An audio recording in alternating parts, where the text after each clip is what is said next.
Channel के माध्यम से माननीय मुख्यमंत्री जी से अनुरोध करूंगा और माननीय मंत्री जी को बुलाना चाहूँगा कि अब हम लोगों की मांग जायज़ है, उसे सुने और स्वीकार करें। अगर आरक्षित वर्ग के अभ्यर्थियों के साथ सरासर अन्याय होगा, अधिकारियों की कालाबाजारी के कारण और उनके अनगिनत मामलों के कारण, तो ये बर्दाश्त नहीं किया जाएगा। इसके लिए हम लोग कमर कस लिए हैं, एक बड़ा आंदोलन होगा और आपसे जवाब लिया जाएगा, क्योंकि आप हमारे इस समय उत्तर प्रदेश सरकार में सर्वे सर्वा हैं। जवाब आपको ही देना होगा। जिस प्रकार से आदरणीय बाबूजी कहा करते थे कि अगर कोई आरक्षण छीने उसे थप्पड़ मार देना चाहिए, तो मुझे अफसोस होगा अगर आज बाबूजी होते और इस हालात को देखते तो पहला थप्पड़ शायद आप पर ही मारते। इसलिए इस बात को ध्यान में रखते हुए माननीय मंत्री जी, हमारी गुजारिश है कि हम आरक्षित वर्ग को दर्द को समझिए और एक न्याय दीजिए। राष्ट्रीय पिछड़ा वर्ग आयोग की रिपोर्ट को लागू करिए, जिसे माननीय मोदी जी ने हर एक चुनावी सभा में हर जगह जा कर ये बात कहा कि इसे मैंने संवैधानिक दर्जा दिया है, जिससे दलित शोषित वर्ग के अभ्यर्थियों को न्याय मिल सके।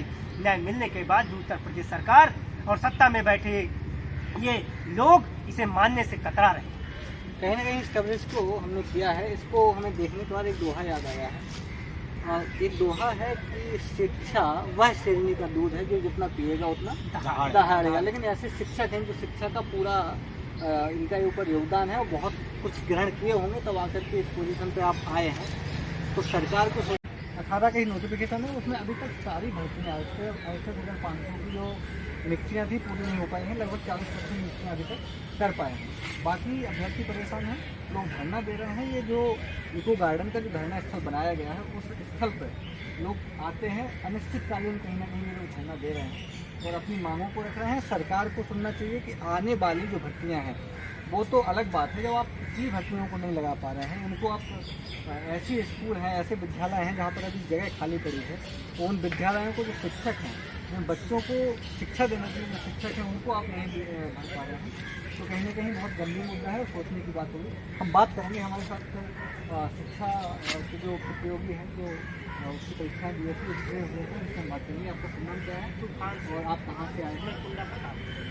तो सर क्या मामला है? ये बहुत ही सोचने वाली बात है। 80,500 का आप बोर्ड लेके बैठे हैं, सरकार कहीं कहीं काम कर रही है या इस प्रकार की प्रक्रिया काफ़ी देर से टालने वाली चल रही है, क्या करेंगे? सरकार गुमराह कर रही है, वो अपने अधिकारियों आप सीधा आरोप लगा रहे हैं? सीधा आरोप, क्योंकि पिछले 4 साल होने को है और इस मामले को लेकर हम अभ्यर्थी हमेशा से सरकार के हर एक दरवाजे पर जा जाकर अपनी बात रखते रहे, आला कमान अधिकारियों से मिलते रहे।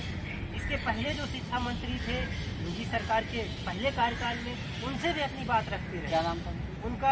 माननीय सतीश द्विवेदी जी। द्विवेदी जी ने भी इसको अपना पूरा कार्यकाल निकाल दिया, ये समाधान नहीं हुआ? अपना पूरा कार्यकाल निकाल दिया, कोई समाधान नहीं हो पाया। उस समय वो ये बात कहते रहे कि आपके पास कोई भी एक ऐसा संवैधानिक आदेश नहीं है जिसके अनुपालन में मैं कोई कार्यवाही कर सकूँ। लेकिन ये लगातार सुनवाई के बाद राष्ट्रीय पिछड़ा वर्ग आयोग और राज्य पिछड़ा वर्ग आयोग, विधान परिषद की सामाजिक न्याय व सद्भावना समिति और दिव्यांगजन न्यायालय, इन 4 संवैधानिक संस्थाओं से आदेश निर्गत हुआ और 68,500 शिक्षक भर्ती में जो पासिंग मार्क लगाया गया था, उसमें ओबीसी, दिव्यांग, भूतपूर्व सैनिक और स्वतंत्रता संग्राम सेनानी को आरक्षित कैटेगरी माना ही नहीं गया था। यह एक ऐसी इकलौती भर्ती थी बेसिक शिक्षा विभाग की जिसमें आरक्षित वर्ग से इन 4 कैटेगरी को हटा दिया गया था, सिर्फ SC व ST को रखा गया। आपको बता दें, यह भर्ती परीक्षा 2018 में हुई।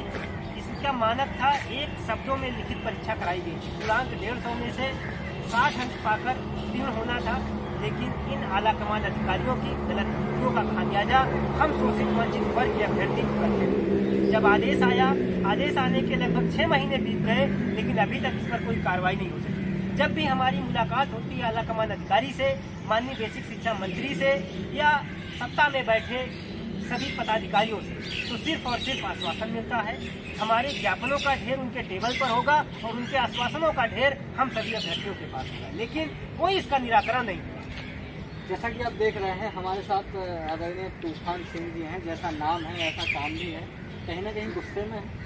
उस सरकार से अपील है, हमारा वीडियो बनाने का मकसद सिर्फ ये नहीं होता है कि हम वीडियो बना करके उसको पब्लिश करें। हमारा मतलब ये है कि आपको जो माननीय मंत्री हैं, जिनके नाम के ऊपर माननीय लिखा है संदीप सिंह साहब, ऐसे शिक्षित लोग अगर परेशान हैं, जो बहुत अच्छे नंबरों से पास होकर के ये कहीं ना कहीं राज्य स्तर की परीक्षा को क्वालिफाई करने के बाद आज इस स्थिति में है, धरने पर बैठे हैं, तो शर्म आनी चाहिए आपको संदीप जी। आपसे आकर के हम मिलेंगे, वो कोई बहुत बड़ी बात नहीं है आपके लिए तो बहुत बड़े पत्रकार आते हैं, बहुत पत्रकार आपसे मिलने आते होंगे, तो हम भी कोशिश करेंगे आपसे जानने की क्या मुद्दा है। वो आपसे कोशिश ये करेंगे कि अगर हम आपसे बात करने आए इस मुद्दे पर तो कहीं ना कहीं आप समय दीजिएगा। आप बड़े मंत्री हैं, मैं मानता हूँ। यहाँ पर तूफान जी एक बात बताएं, जो बड़ी मीडिया हाउसेस हैं, अपने आपको बताते हैं हम बहुत बड़े मीडिया, कभी आपके मुद्दे को ऐसा उठाया, कभी आपसे बात करने की कोशिश नहीं? धरना स्थल पर उस लेवल की मीडिया आती ही नहीं और उस तरीके की खबरें चलती हैं। हम लोग ये खुशी की बात है कि आप जैसे मीडिया बंधु लोग हम लोगों की आवाज़ जनता के बीच ले जाते हैं, शासन सत्ता में बैठे लोगों के बीच ले जाते हैं, हम लोगों के दर्द को दिखाते हैं।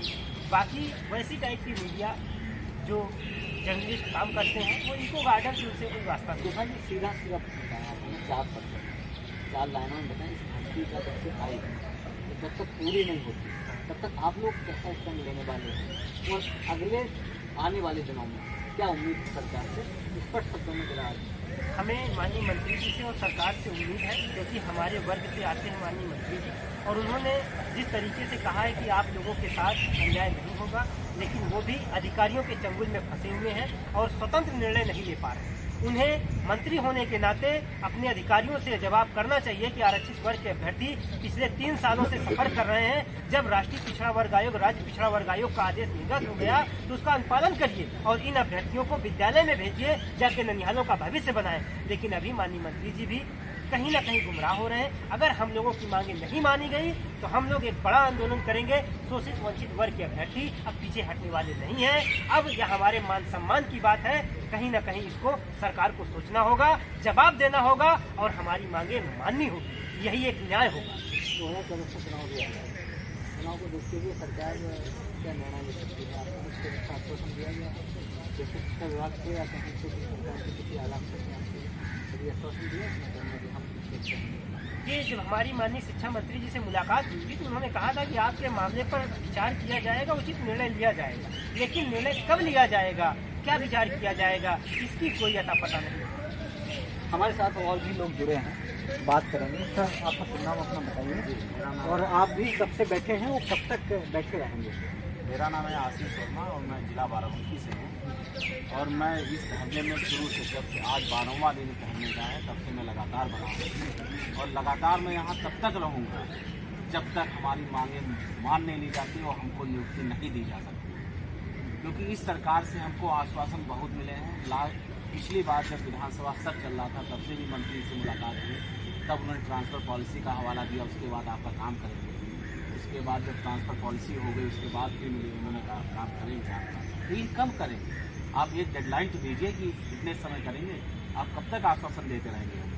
अभी जल्दी 15 अगस्त निकला है, कहीं ना कहीं उनकी बात से हमें एक शेर याद आ गया है, सर की तमन्ना अब हमारे दिल में है, वो देखना है जोर कितना बाजी का करें। मतलब आप भी उसी श्रेणी में आते हैं, जो लोग आपको परेशान कर रहे हैं वो लोग भी उसी श्रेणी में आते हैं जिसके हमारे वीरों ने कहा है कि आप लोग भी कहीं ना कहीं शोषण कर रहे हैं। क्या कहें?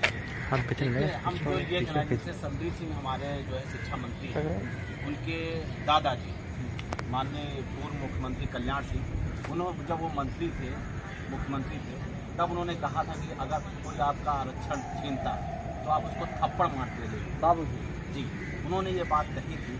तो अब ये नहीं लगता है कि उनकी रगों में उनका खून है, कभी कभी शक होने लगता है। बाबूजी जैसा शेर, वो शेर के अगर ऐसे लोग निकल के आ रहे हैं तो क्या कहें? वही बात पड़ती है कि संदीप सिंह को सोचना चाहिए, हमारे मंत्री जी को सोचना चाहिए कि हम लोगों को विद्यालय में होना चाहिए और हम लोग कोई अनुचित मांग नहीं कर रहे हैं। ये हमको 5% जो छूट है ये संविधानिक है, क्योंकि एक संविधानिक संस्था ने इसका आदेश दिया है और उस संस्था में कोई एक सदस्य नहीं होता है, 24-25 सदस्य होते हैं, जिनकी सर्वसम्मति से ये फैसला लिया गया है कि 5% का छूट मिलना चाहिए। इनके साथ अन्याय हुआ है। ये फैसला आयोग से भी आया। आपका शुभ नाम क्या है भाई साहब? ओमकार विश्वकर्मा जी। विश्वकर्मा जी क्या? बाराबंकी से। अच्छे से बोलिए, तेज बोलिए, क्या संदेश अपना चाहिए? हमारा संदेश ये कि जब इनका विज्ञापन आया कम शब्दों में जवाब दिया। जब इनका विज्ञापन आया तो इनके अधिकारी माननीय जब हमारा प्रतिनिधिमंडल जब जाता है वार्ता के लिए माननीय मंत्री जी के पास, तो इनके अधिकारी केवल बरगलाते हैं, सहलाते